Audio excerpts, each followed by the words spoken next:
கடுகு கொஞ்சம், கடலைப்பருப்பு கொஞ்சம், கடுகு பொரிஞ்சோடனே ஒரு பச்சை மிளகாய், வெங்காயம்,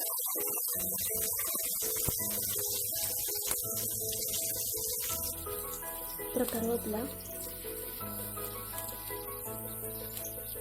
நல்லா ஃப்ரை பண்ணிக்கணும்.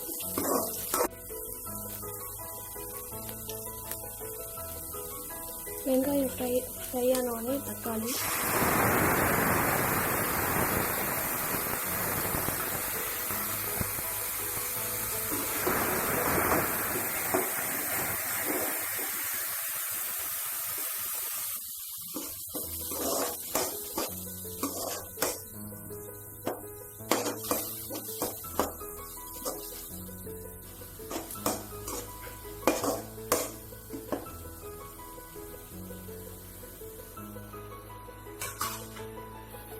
சால்ட் கொஞ்சம்,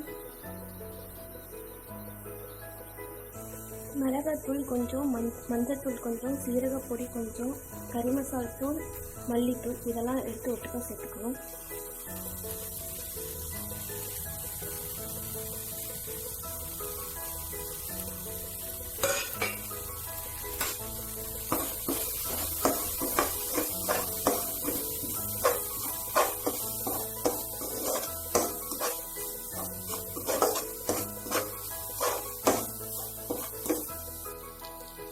அப்புறம் கொஞ்சமாக வாட்டர்,